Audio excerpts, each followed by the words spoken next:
Encore presentation of the Gratitude Cafe show with Sue Lundquist. Sue is unfortunately out of the studio today. She's extending her holiday weekend for one more day. And today we're actually going to bring to you information from Dr. Joe Dispenza and what he's all about. Welcome to the Gratitude Cafe, positive radio to feed your soul. Your dynamic host and founder, Sue Lundquist, will bring you her own intuitive talents and gifts for co-creating, healing, and teaching.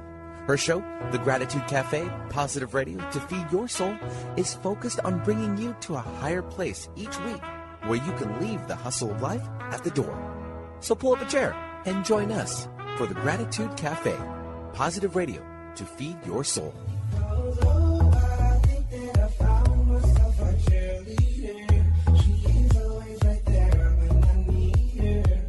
And good morning, everybody. Welcome to the Gratitude Cafe. Of course, today actually is a special show today. Sue, unfortunately, is out of the studio, but in place of that, we're actually going to be bringing you some Dr. Joe Dispenza educational material that was gifted by him and his people, and it gives a sneak peek on what he and his methods are all about. So the footage is actually heard today. It's a huge gift that we're going to be bringing to you, so you definitely want to take advantage of this time today. Some of the things that we'll be learning and hearing from Dr. Joe Dispenza today, it's about creating your future, thinking greater than your environment. Also, your personality creates your personal reality, and you're not doomed by genetics. A wonderful story even about overcoming cancer, and of course, 2 states of mind survival and creation, and how you can change. So, of course, this is a huge opportunity and a gift from Dr. Joe Dispenza. So sit back and enjoy your life for the next hour. Relax, get out maybe a pen or paper, because, of course, you want to take copious notes. So this is going to be a great educational show. And without further ado, I'd like to bring on Dr. Joe Dispenza. I want you to turn to the person next to you. I want you to look him in the eye and introduce yourself as a genius. Let's begin. Now, geniuses, I have a few questions for you before we begin. How many people in this audience actually believe in the idea that the way you think has some effect on your life? That your thoughts create your life? You believe that, yes? So how many people here actually woke up this morning and consciously created a future? You know, the biggest reason why people don't do it is because you don't really believe it's true. You see, if you knew on a gut level that it was absolutely true, would you ever miss a day? Come on. And would you ever let any thought slip by your awareness that you didn't want to experience? So your brain, according to neuroscience, is organized to reflect everything you know in your life. Your brain is a record of your environment. It's a record, an artifact of your past. So if you believe this, then does your environment control your thinking, or does your thinking control your environment? So if you wake up in the morning and you get out of bed on the same exact side as you did the day before, you shut the alarm clock off with the same finger, you slip into your favorite slippers, you shuffle into the bathroom and you use the toilet like you always do, then you walk over to the mirror and you look at yourself to remember who you are, then you get into the shower and you wash yourself in the same routine way, then you groom yourself to look like everybody expects you to look, then you go downstairs and you drink coffee out of your favorite mug, then you drive to work the same way as you did the day before, you see the same people that push the same emotional buttons. You do the exact thing that you know how to do and you memorize and can do so well that you're an expert at. Then you hurry up and rush home so you can hurry up and check your emails, so you could hurry up and go to bed, so you can hurry up and do it all over again. Now, here's my question. Did your brain change at all that day? We could say that you were thinking the same thoughts, performing the same actions, that create the same experiences, that produce the same emotions, but secretly expecting something to change in your life. Would you agree? So then, as the environment turns on different circuits in your brain, you begin to think equal to your environment. as you see the same people and go to the same places and do the same things at the same time, it's the external environment that's turning on different circuits in your brain, causing you to think equal to everything that you know. And as long as you think equal to everything that's familiar or known to you, what do you keep creating more of?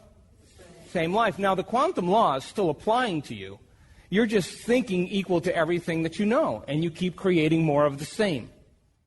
To change, to truly change, is to think greater than your environment. And every great person in history knew this, whether it was William Wallace or Mahatma Gandhi or Martin Luther King or Queen Elizabeth I or Joan of Arc. They all had a vision. They all had an idea. Couldn't see it, couldn't smell it, couldn't taste it, couldn't feel it, but it was alive in their mind. It was so alive in their mind that they began to live as if that reality was actually happening now. So can you believe in a future that you can't see or experience with your senses yet, but you've thought about enough times in your mind that your brain is literally changed to look like the event has already happened? Neuroscience says it's absolutely possible.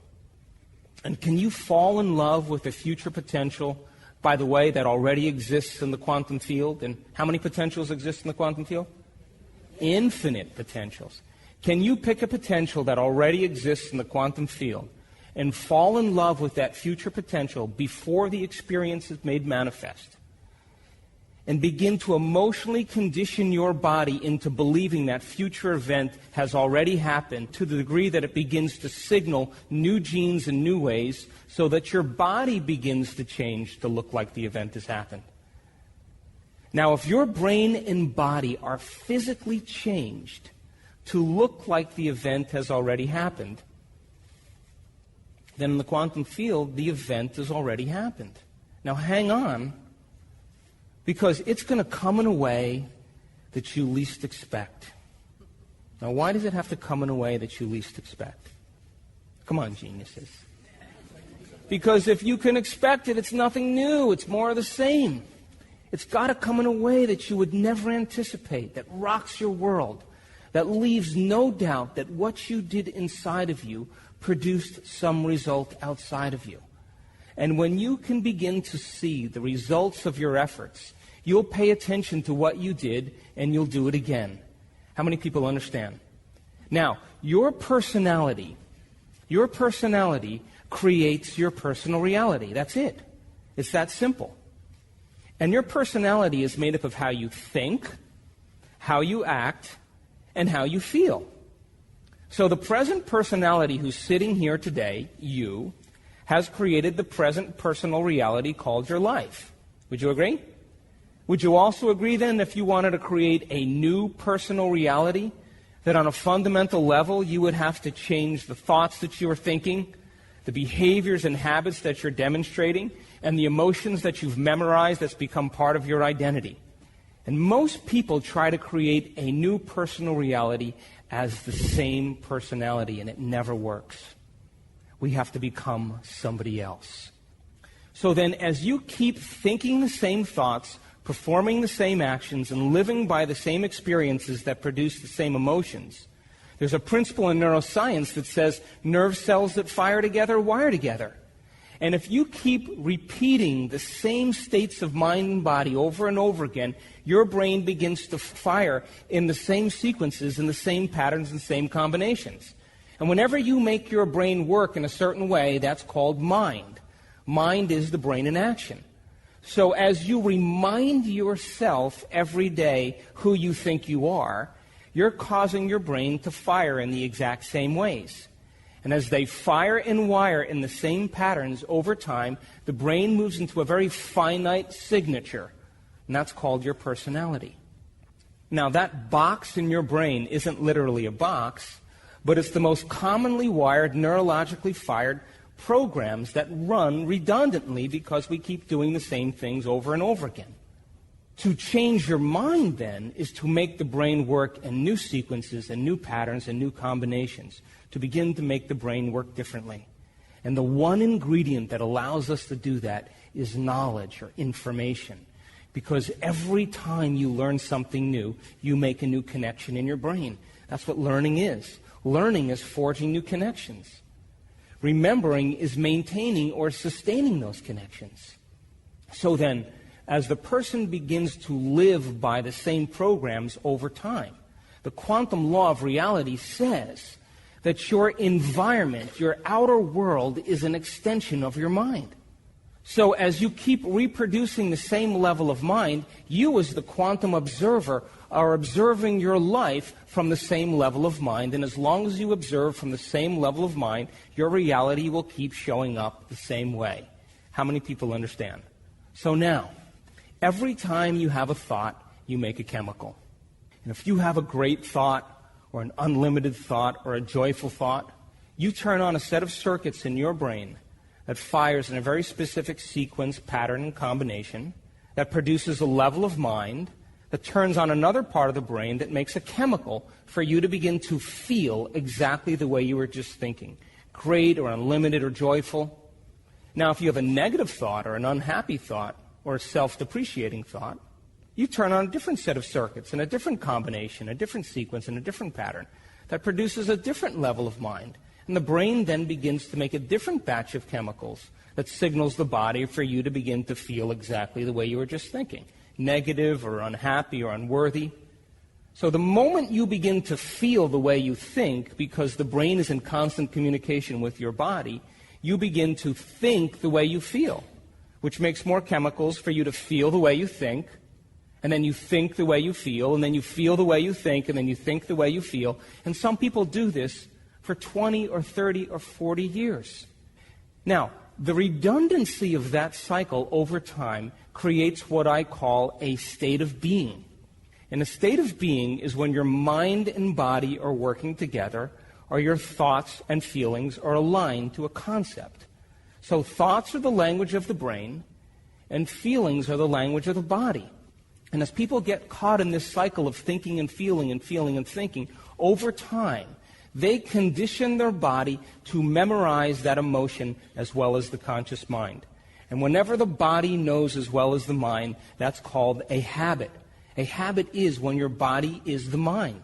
Now, 95% of who you are by the time you're 35 years old is a set of memorized behaviors, set of emotional reactions, beliefs, perceptions, attitudes that run just like a computer program. So 5% of your conscious mind begins to work against 95% of what you've memorized. So the person wants to think positively, but they're feeling negatively. They want to create their dream board, and put up their future life, but they feel unworthy. That's mind and body in opposition.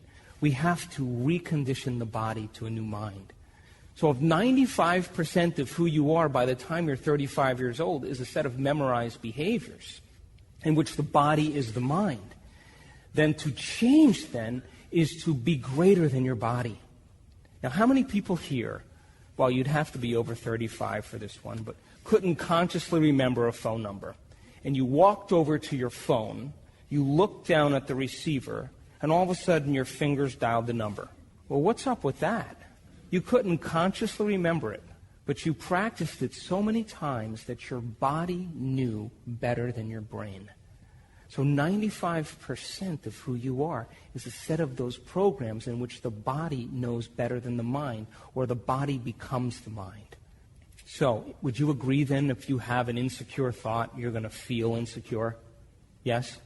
And the moment you feel insecure, aren't you going to think more insecure thoughts? Which then you're going to feel more insecure, then you're going to think more insecure thoughts, and then you're going to say, I am insecure. And whenever we say, I am anything, what we're saying is our mind and body are working together.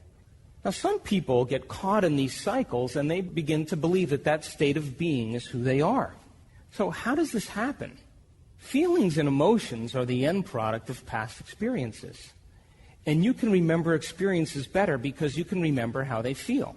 You can remember the birth of your first child. You can remember graduating from college. You can remember going on that vacation when you graduated from college. You can remember the birth of a horse that you have. You can remember catching a fish off the coast of Mexico. You can remember going home and cooking it for dinner. You can remember drinking that really great Cabernet with the fish and ocean breeze hitting you in the face and the smell of the salt air. But you can't remember what you had for dinner the night before. It's because routine lulls the brain to sleep. Now, when you're in the midst of an experience, everything you're seeing and smelling and tasting and feeling and hearing, all of your five senses are plugging you into the environment. And as you're beginning to gather all of this vital sensory information from the environment, all of that data begins to rush back to your brain. And as that information goes back to your brain through those five sensory pathways, jungles of neurons begin to organize themselves into patterns to reflect the external event. The moment those neurons string into place, the brain releases a chemical, and that chemical is called a feeling or an emotion. Now think about this. You're geniuses, right? So if feelings and emotions are the end product of past experiences, and you're caught in this cycle of thinking and feeling to the point where feelings become the means of thinking, or you can't think greater than how you feel, and you told me that your thoughts have something to do with your destiny. If you're thinking equal to how you're feeling, and feelings are a record of the past, are you thinking in the future or are you thinking in the past? What are you creating more of? Same. Quantum law still applies, but by very definition, those feelings are a record of the past. Now, your body is your unconscious mind, and it does not know the difference between an actual experience in your life that creates an emotion and an emotion that you fabricate by thought alone. So the person who's caught in the cycle of thinking and feeling and feeling and thinking, and they're thinking in their past, their body as their unconscious mind is beginning to believe it's in the same experience 24 hours a day, 7 days a week, 365 days a year. To the body, it's living in the past. And we cannot go to a new future or create something new in our life holding on to the emotions of the past. Now, when you and I react to events in our life that are difficult or traumatic, when you react to something, there's a chemical change in your body.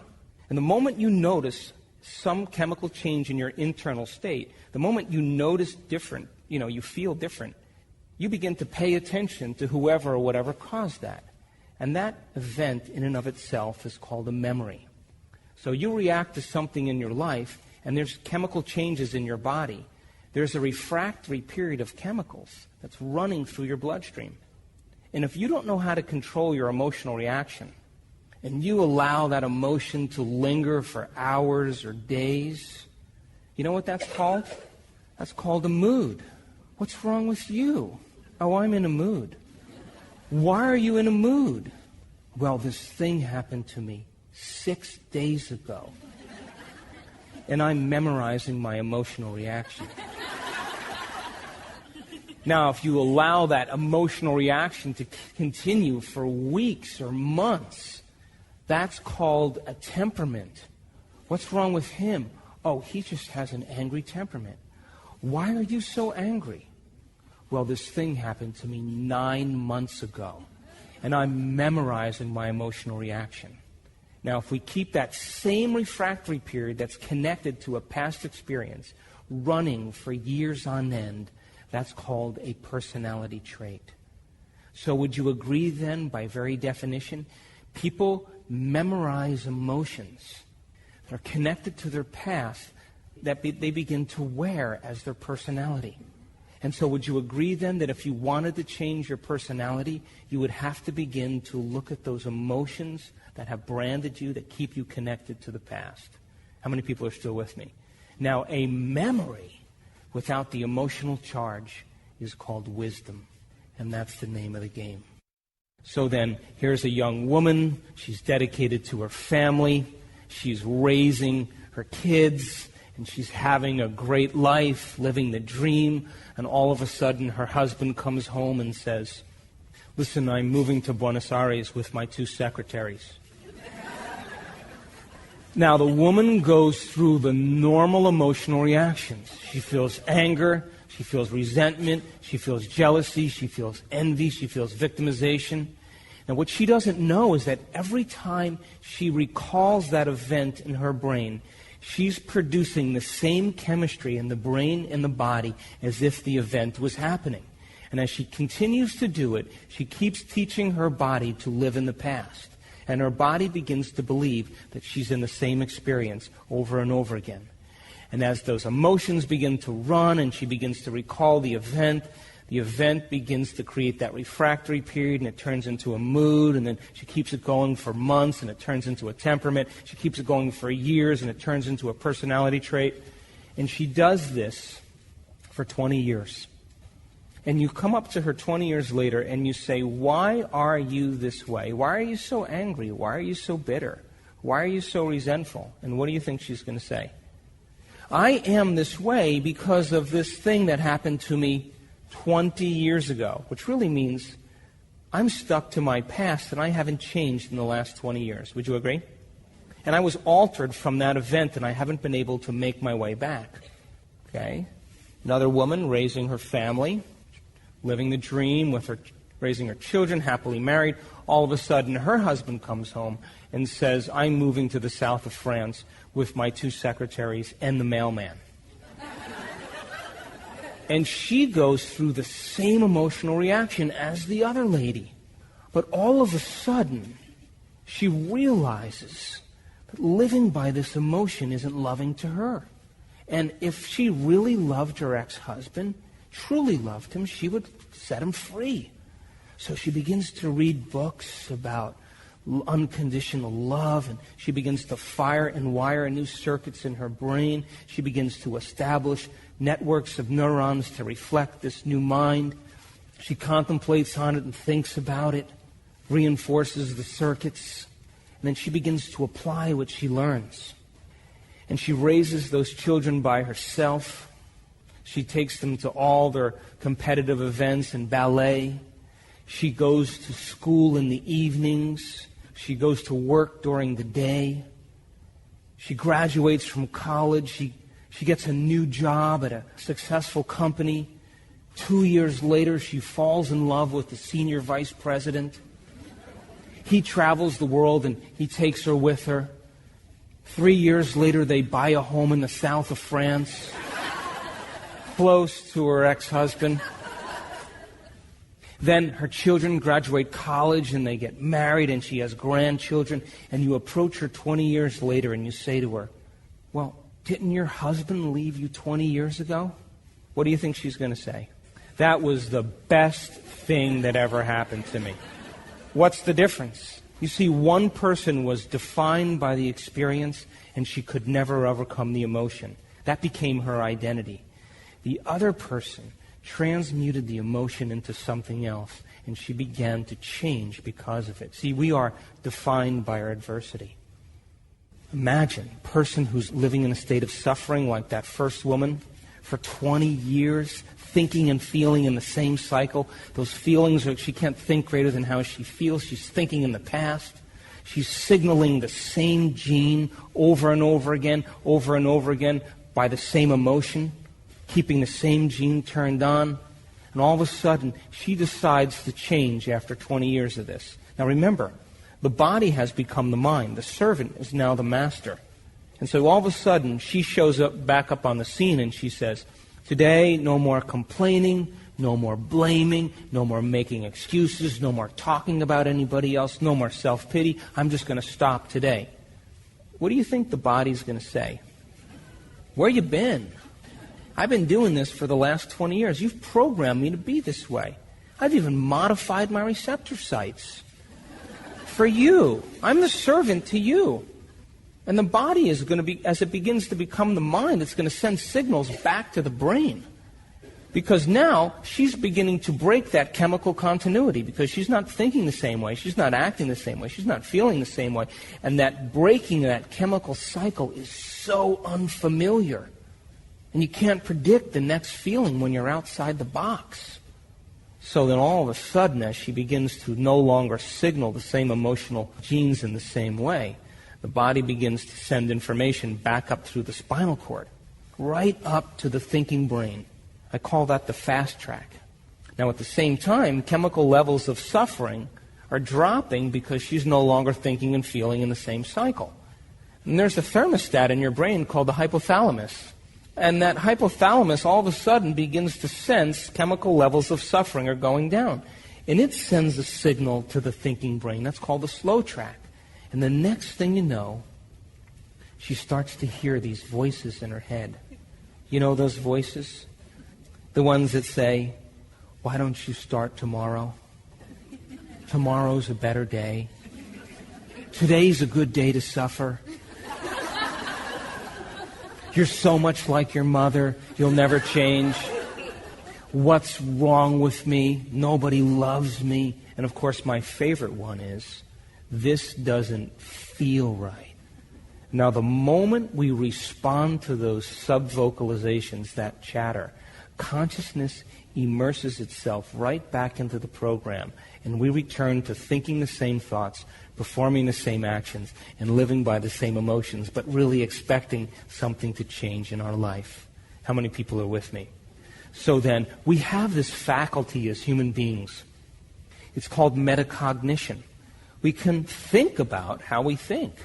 It's kind of unique. We can pay attention to how we feel. We can notice how we're acting and behaving.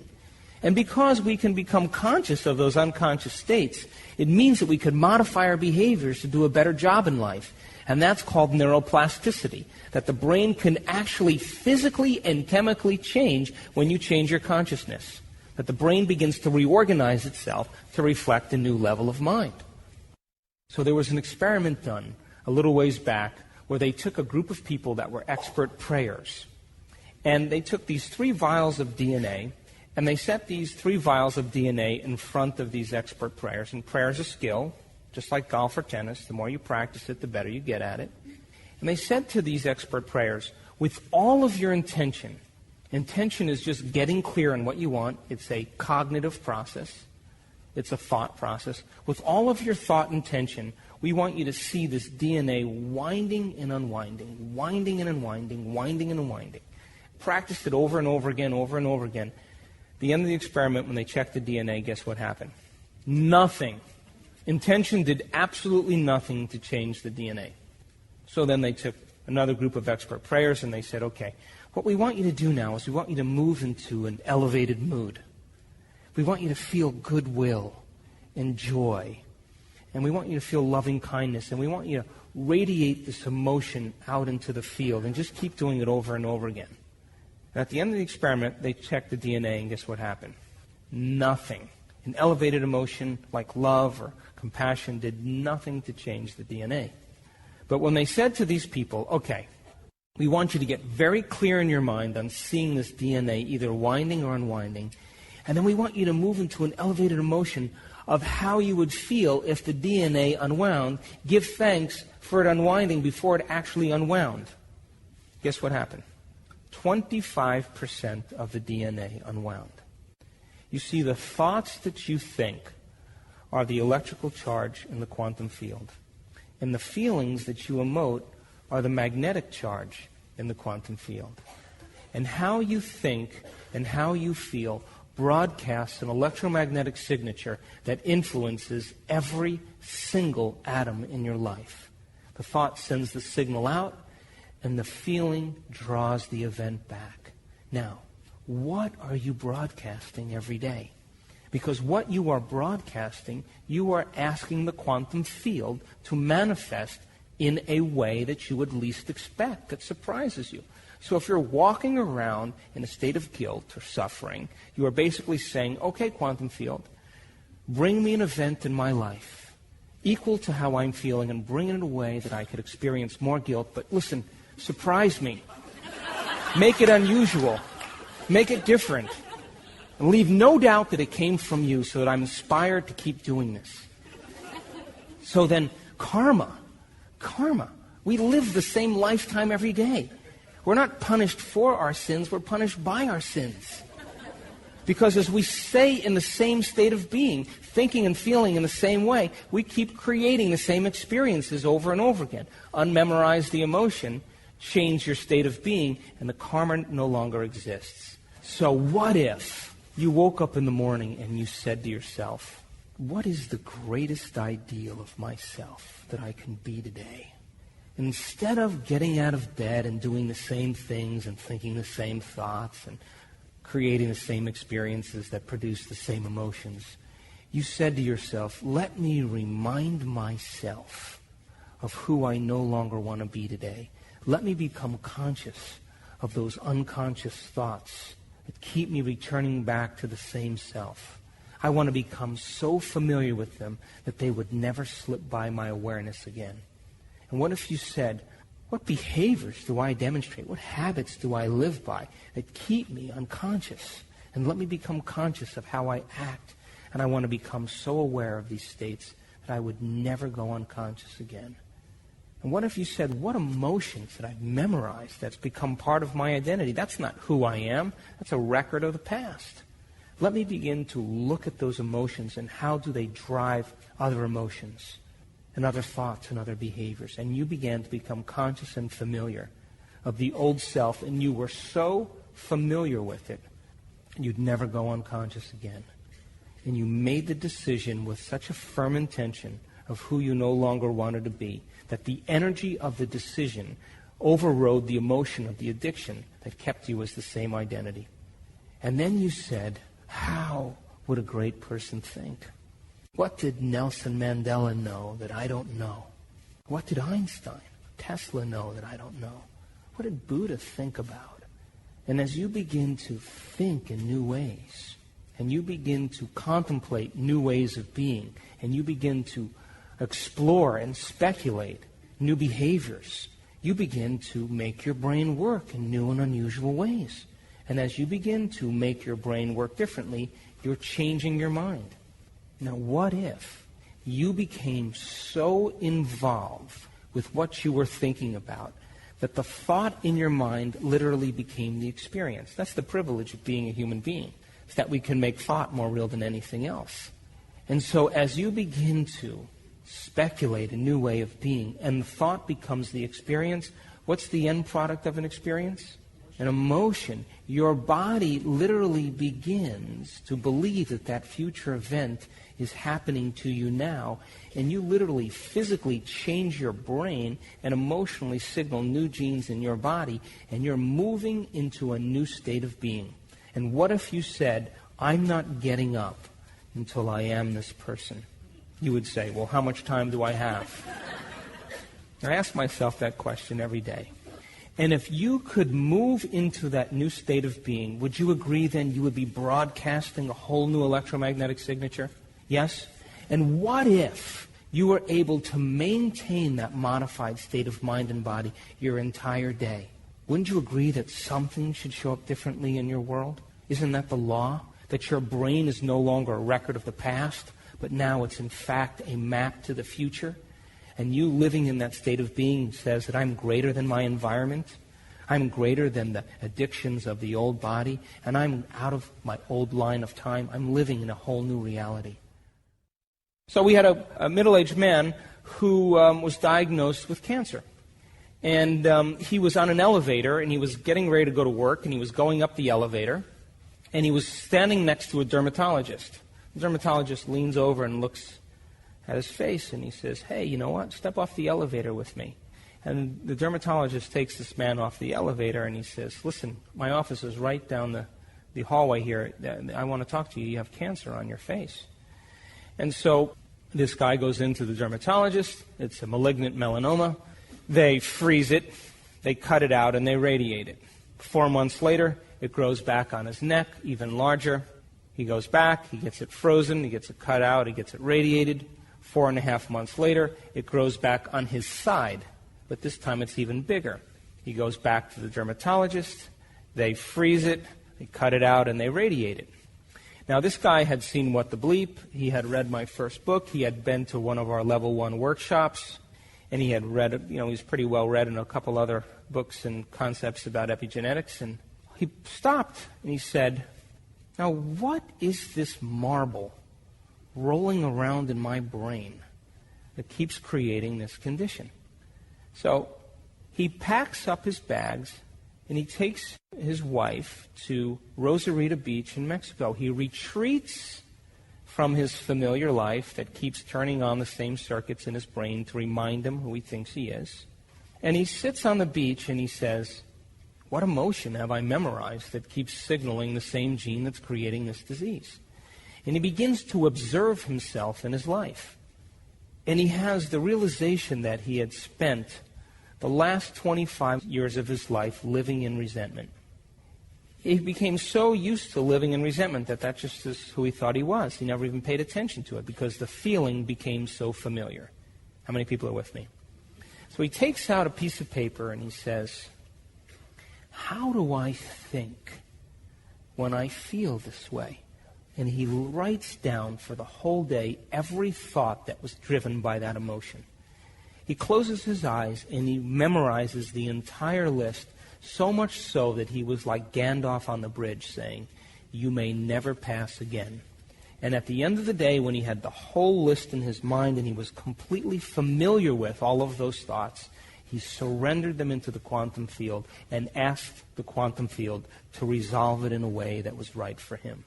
Next day, he goes back out on the beach, he sits under the palapa and he says, what behaviors do I demonstrate when I live by this emotion? What do I say?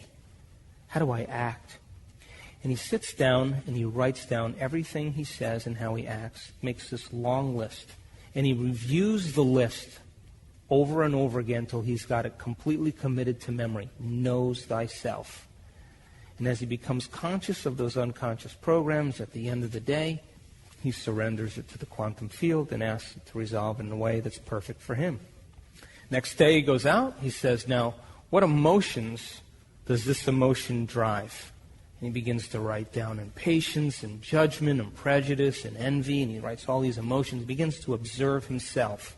Now remember, the more he's observing himself, the more he's not the program, but he's the consciousness observing the program. Would you agree? He's objectifying his subjective mind. And at the end of the day, he surrenders those emotions. The next day he goes out, he does all three of them together again. He goes over the list over and over until he's got every single thought, every single behavior, every single emotion tapped out. Right around the fifth day, all of a sudden, guess what happens? He starts feeling really happy. Because why? He's no longer firing and wiring the same circuits. He's no longer emotionally signaling the body in the same way. He's no longer turning on the same gene. He's no longer producing the same behaviors that create the same emotions. And his body is all of a sudden becoming freed from the chains of those emotional addictions. And as he begins to feel free, he's liberating energy. He's no longer contracted. The body's no longer living in the past. And when the body breaks free from the chains of those emotional addictions, the side effect is called joy, because the body is liberating energy. So now he's got all this available energy. He's broadcasting a whole new signature, and he feels so good, he starts to naturally think about how he's going to be when he returns back into his life. He starts thinking about how he's going to act, what thoughts he does want to put his energy behind. He begins to rehearse new ways of being, and he starts to begin to think about how those experiences would feel. And he starts signaling new genes in new ways. He does it every day for 5 days. He walks back into his life after 10 days. He's in the shower the day of the surgery because the tumor grew back another time on his calf. That's what motivated him to do this again. But it was about the size of a lemon. And so on the day of that surgery, to have that tumor removed, he was in the shower washing his hair, and he looks down, and the tumor fell off his leg. So then he took the tumor and he put it in a plastic bag, and he called the doctor's office. He said, what do I do with this thing? They said, bring it in, we want to see it. Now, new personality, new personal reality. Would you agree? The tumor existed in the old personality. He was somebody else. And he couldn't have that disease any longer because it was connected to the old emotion. His body was no longer living in the past, but now it was living in the future. How many people understand? So then as he began to emotionally feel differently, he began to literally turn on new genes that began to change his expression of self. And as he began to fire and wire new circuits, he was installing the new circuitry in his brain, the hardware, that he could use when he returned back into his life. His brain looked like the experience has already happened. His body was already emotionally being signaled as if the event was happening. He was already living in the future in the present moment. How many people are with me? That's what we do in our workshops. So then, we live in two states of mind. We either live in a state of survival or we live in a state of creation. Now, living in survival is living in stress. And stress is when your body's knocked out of homeostasis. Stress is when your body's knocked out of balance. The stress response is what your body innately does to return itself back to order. You with me? Now, you have three types of stress. You have physical stress, like trauma, accidents, injuries, falls. You have chemical stress, like flus and allergies and pesticides and pollutants and heavy metals and blood sugar levels and, that type of chemical imbalance, toxins. And then you have emotional stress, traffic jams, internet connections, second mortgages, single parenting, 401ks, family tragedies. And your body is knocked out of balance in every single one of these things. You with me? Now, all organisms in nature are designed for short-term stress. Gazelle gets chased by a lion, and the gazelle outruns the lion. 15 minutes later, it goes back to grazing, and the body returns back to homeostasis. Now, human beings, do you know that we can turn on the stress response just by thought alone?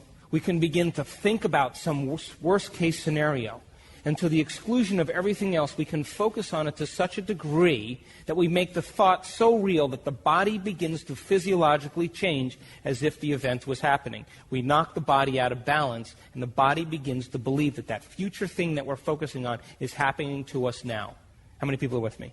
Or we can unfold the past bitter memory that's tattooed in the recesses of our gray matter, and boom, and like magic, it comes to life, and in that moment it's real, and the body begins to believe it's in that past event. Now, as we begin to turn on that stress response, we're turning on a very primitive nervous system called the fight or flight nervous system, or what's called the sympathetic nervous system. And when we have a sympathetic reaction or a fight or flight reaction for some threat in our environment, real or imagined, we mobilize all of this energy. And as we mobilize all of this energy, the body's prepared for an emergency situation. Now, here's the problem. Those emergency chemicals are highly addictive. And we begin to associate the problems and conditions in our life with our emotional addiction so that we can remember who we think we are as a somebody. In other words, the bad job, the terrible relationship, at least we can feel something. You know what I mean? Now, think about this. Those chemicals, by a scientific fact, the hormones of stress, over time, long-term stress response. In other words, when you turn on the stress response and you can't turn it off, now you're headed for disease. Because it's a scientific fact that the chemicals of stress long-term push the genetic buttons and downregulate or dysregulate genes that create disease. Now think about this. Well, you just said, you agreed with me that you understood that your thoughts, actually you can turn on the stress response just by thinking about things, yes? And you also agreed that the chemicals of stress can actually push the genetic buttons that create disease. So when you agree then that it's possible that your thoughts can actually make you sick, yes? So if your thoughts can make you sick because they can turn on the stress response, is it possible that your thoughts make you well? So, those emotions that are created from the hormones of stress are these emotions: anger, aggression, hatred, prejudice, frustration, fear, anxiety, depression, hopelessness, insecurity, powerlessness. Those are all driven by the hormones of stress. And that's what psychology calls normal states of consciousness. Those are the altered states of consciousness. And those emotions do something really amazing. They endorse the ego. And as they endorse the ego begins to become selfish, self-involved, self-centered, self-indulging, self-aggrandizing, full of self-pity. It's all about the self. Now, when the gazelle is being chased by the lion, she's only concerned about three things. You know what she's concerned about? My body. I got to take care of my body. Where in my environment am I going to go? And how much time do I have to get there? The body, the environment, and time. Now, when you and I live by the hormones of stress, we obsess about our bodies. You know what I mean? Hairstyles, what you look like, overweight, underweight. You obsess about things in your environment that you own or you don't own. We obsess about or become over-focused about time. because those chemicals of stress cause us to begin to believe that we are a body in this environment living in linear time, and that's not who we are. Because those chemicals cause us to begin to function as materialists. And the self is something beyond the body in this environment and time. Now, the atom is 99.9999 with 13 zeros after it, percent nothing. It's empty space, it's energy, it's frequency. It's 0.0 with 12 zeros behind it with a 1 on the end, percent particle. And that particle only exists as a momentary phenomenon, and then it disappears. So you're moving in and out of the quantum field 7.8 times per second. And you're actually more energy than you are particle. Poke the person next to you. Don't they feel real? So now, when those hormones of stress are running, you and I as quantum observers are focusing on the particle and not on the potential. You with me? And so, when you are in a creative state, you know what's so amazing? When you're living in the state of stress, you feel separate from possibility. Would you agree? And you're trying to force and control outcomes in your life. But when you're in a state of creation, something unusual happens. When you're truly creating, you forget about yourself, don't you? You're so involved with what you're doing that you become nobody. You become no thing. You become no time. You become pure consciousness. And we have all the biological machinery to do this. And when you become truly present in that moment, in what you are doing, to the degree that you're no longer your identity, there's a physiological change that takes place in the brain where your forebrain begins to control the hindbrain. It begins to quiet down the circuits in the rest of the brain that have to do with your body, the environment, and time. And you become pure consciousness. And the moment that happens, your brain captures the thought as the experience and begins to rewire the brain to look like the experience has already happened. And isn't it ironic that when we go from being selfish to being selfless, we lay down the ego and we become pure consciousness? Only when we are pure consciousness can we walk through the door to the quantum field. You can't enter as a somebody, you got to enter as a nobody. And isn't it ironic then that in order to have some type of control over your body, you want to change something about your body, you want to change something in your life or your environment, you want to have dominion over time, you want to change a new line of time, that we have to forget about our bodies, we have to forget about our environment, and we have to forget about time in order to have dominion over them. How many people are with me? Now, when you and I are in that elegant state of creation, we're no longer thinking and feeling and thinking in that same cycle, and we're no longer turning on these hormonal centers. And if you literally are no longer there, you are absent, you're pure consciousness, you forget about you, then you're no longer signaling these hormonal centers, and that energy begins to move somewhere, and guess where it moves? Right into your heart. Now, this is not a metaphysical concept, this is pure physiology. And when you begin to fall in love with your creation, you want the moment to last. And the moment that happens, you are literally signaling new genes in new ways, and your body's beginning to change.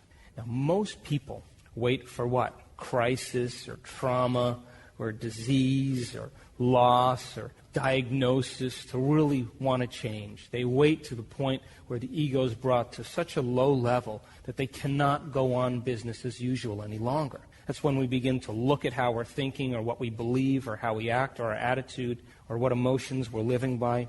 And my message is, why wait? We can learn and change in a state of pain and suffering, which tends to be the human model, or we can learn and change in a state of joy and inspiration.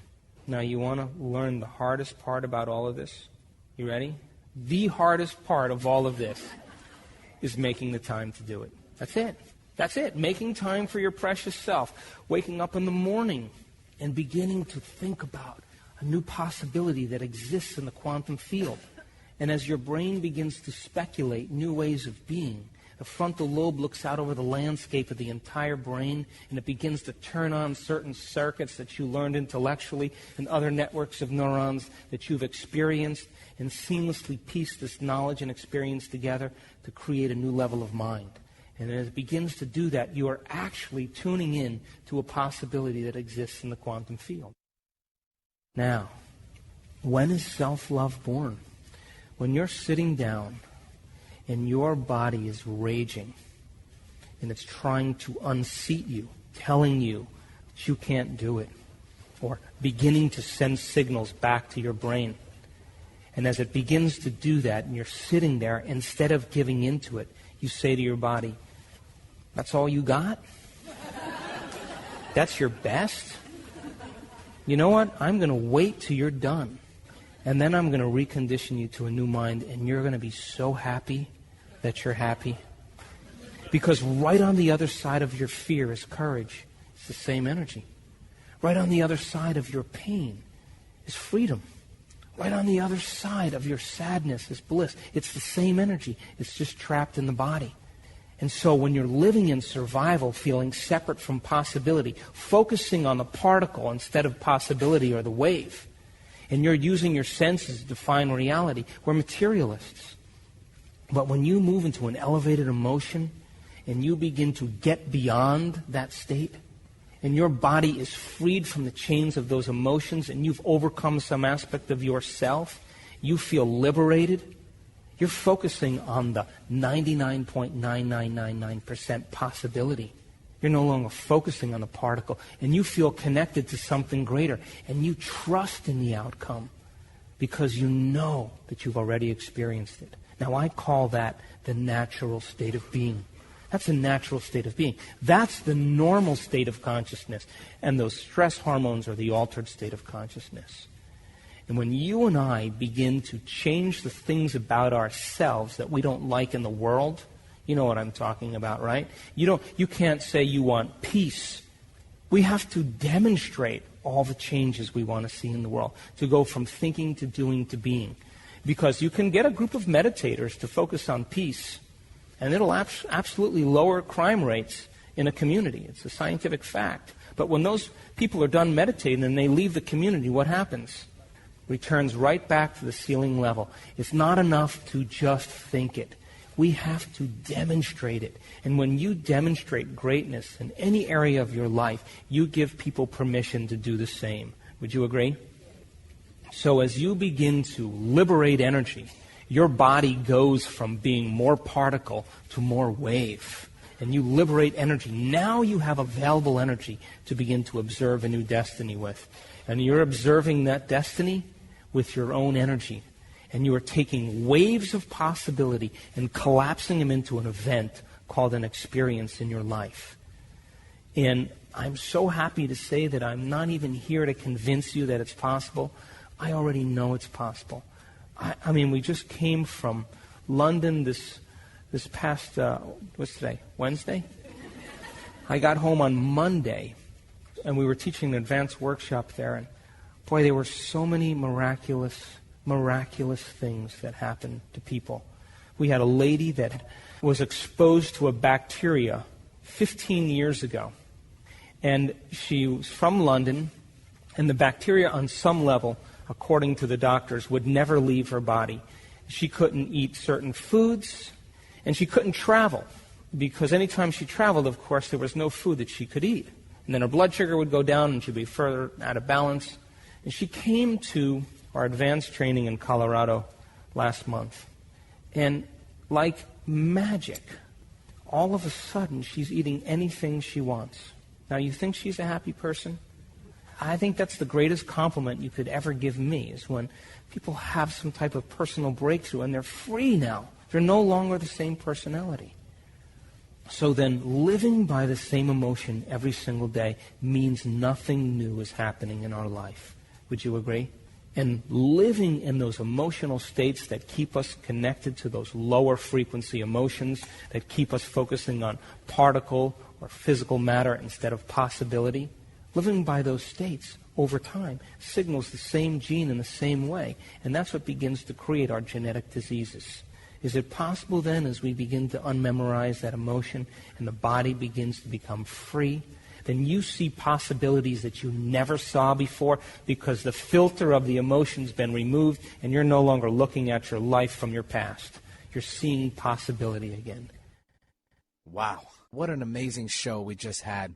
If you just tuned in, you're listening to the Gratitude Cafe. Sue Lundquist is not in the studio today.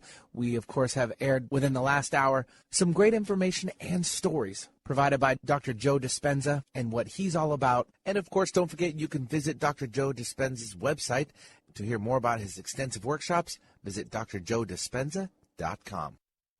If you like the show, help more people find us by adding your review of the show on iTunes. The more reviews we get, the more people we can reach with this inspiring message on the Gratitude Cafe. Simply search for Gratitude Cafe in iTunes, hit subscribe, and add your honest review. It would help us immensely, and we'll be forever grateful. It's one of the best ways you can give back to the show with your review. Thanks for tuning in to the Gratitude Cafe. Don't forget, every week is a new show, and you could submit your questions at SueLundquist.com/Gratitude Cafe. The show goes live at 8 a.m. Pacific Standard Time in Seattle on Seattle's Alternative Talk AM 1150. You can also call in to the show at 425-373-5527 or 888-298-5569. Find the live streaming link at SueLundquist.com/Gratitude Cafe. We'll see you next week.